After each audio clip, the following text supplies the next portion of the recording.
Hello and a very warm welcome to this very special episode of CareersLab with your careers consultant at University College London, Raj Sidhu.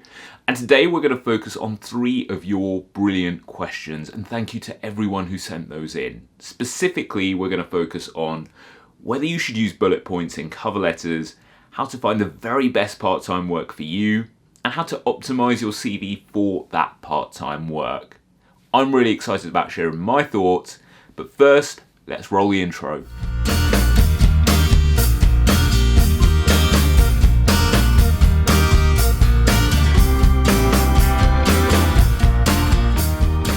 So the first question comes in from Jorge, and he asks, how recommended is it to use bullet points in cover letters? Okay, so thank you for this question, Jorge. I think it's a really interesting one, and I'm a little bit in the middle on this one because there are some situations where I think bullet points could work really well. And that's if you use, say, 3 of them and they sit in the middle of your cover letter and you're using them specifically to talk about the top skills that are relevant to the employer and what they want to see, kind of like this. But there are also some situations where I feel bullet points can perhaps be suboptimal. And that's where potentially you use so many that the cover letter starts to feel more like a list. But also if you're going for roles where there's a lot of written communication, and I'm thinking law, copywriting, editing, policy writing, then maybe bullet points stop the recruiter from seeing your personal writing style. I think as long as you start your second and third paragraphs with the skills that the employer wants to see, then you definitely don't need bullet points. But bullet points in cover letters can be advantageous. So Jorge, I'm going to say you can use your judgment on this. If you think the kind of employer you're writing to will appreciate that direct, bold approach, then definitely go for it. As long as you're adhering to the things I've just mentioned, you should be absolutely fine. Okay, so question number 2 comes in from Arij, and he asks, could you please give some tips on how to customize CVs for part-time jobs? I have many years of work experience and I'm trying to tailor my CV. Arij, I get it. I think sometimes it can feel like a significant amount of work experience could potentially work against you when it comes to part-time jobs, but I assure you it needn't. And here's exactly what you do. Firstly, I'd say avoid including every detail about your education, your experience, and your achievements. This CV, for example, would be a little too heavy for a part-time role and not sufficiently tailored. So say you're going for this part-time role.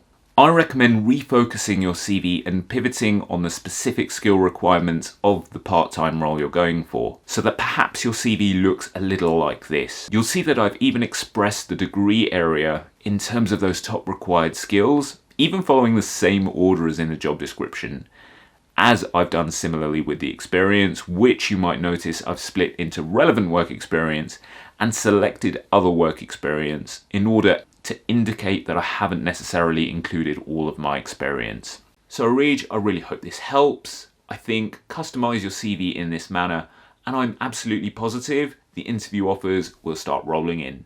Okay, so the third question also comes in from Arij, and he asks, what would your advice be for students who are seeking part-time work opportunities to continue developing their professional skills? Another great question, Arij. Thank you so much for sending this in.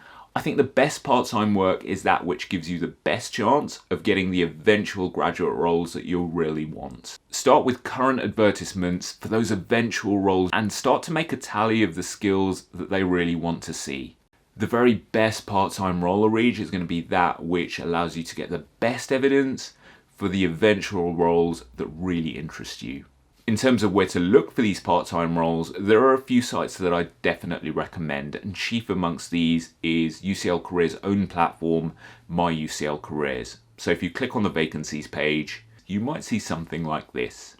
But there are also websites like LinkedIn, Indeed, the UCL Job Shop as well, and these normally list skills, which makes it really easy for you to see what the optimal part-time work might be for you.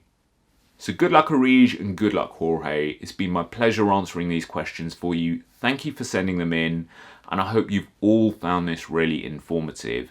Please continue to send in your brilliant questions either in the comment section down below or directly to me at careers.marketing@ucl.ac.uk. I value each and every single question I receive. I might feature it in future videos, and so let me know if you want me to treat your question anonymously or not. I'm really keen to get that discussion going. Lastly, if you've appreciated any element of this video, I would love it if you hit the like button, because it really helps me spread the reach of this video and to help more people. That's it for today. I'll see you next time.